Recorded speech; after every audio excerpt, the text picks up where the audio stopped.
नमस्कार, आपण पाहता हिरकणी न्यूज. हिरकणी न्यूज प्रत्येक क्षण ताज्या घडामोडी आणि महत्त्वाच्या प्रत्येक बातमीसाठी नेहमी तत्पर. विद्यार्थ्यांसाठी महत्त्वाची बातमी. या विद्यार्थ्यांना दरवर्षी मिळणार 12,000 शिष्यवृत्ती. वार्षिक उत्पन्न 3.50 लाख रुपये आणि 8वीत पाहिजे 55% गुण. राष्ट्रीय दुर्लभ घटक योजना शिष्यवृत्ती योजनेअंतर्गत इयत्ता 8वीतील आर्थिकदृष्ट्या दुर्लभ विद्यार्थ्यांसाठी शिष्यवृत्ती परीक्षा घेतली जाते, ज्यातून निवड झालेल्या विद्यार्थ्यांना 9वी ते 12वी पर्यंत दरवर्षी 12,000 रुपयांची शिष्यवृत्ती मिळते. केंद्र सरकारच्या वतीनं ही शिष्यवृत्ती दिली जाते. दरवर्षी डिसेंबर महिन्यात ही शिष्यवृत्ती परीक्षा घेतली जाते.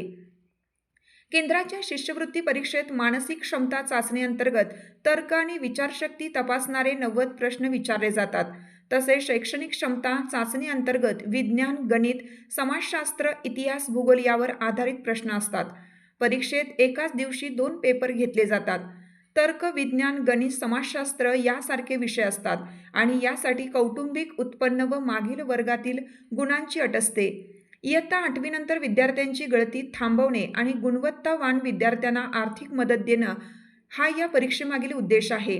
मराठी, इंग्रजी व हिंदी अशा तिन्ही भाषांमधून विद्यार्थ्यांना ही परीक्षा देता येते. शिष्यवृत्ती उत्तीर्ण होणाऱ्या विद्यार्थ्यांच्या खात्यात पुढे 4 वर्ष म्हणजेच इयत्ता 12वी पर्यंत दरवर्षी 12,000 रुपये जमा केले जातात. महाराष्ट्र राज्य परीक्षा परिषदेचे अध्यक्ष डॉक्टर नंदकुमार बेडसे यांनी परीक्षेचे ठोस नियोजन केलं आहे.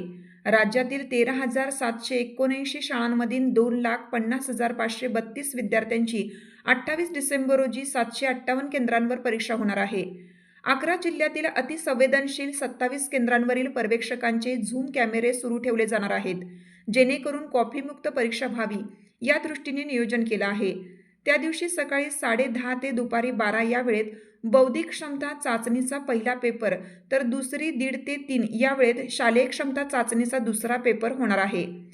दोन्ही पेपर प्रत्येकी 90 गुणांचे असणार आहेत. आपल्या हिरकणी न्यूज चॅनलला लाईक करा, शेअर करा आणि सबस्क्राईब करायला विसरू नका आणि रहा अपडेट.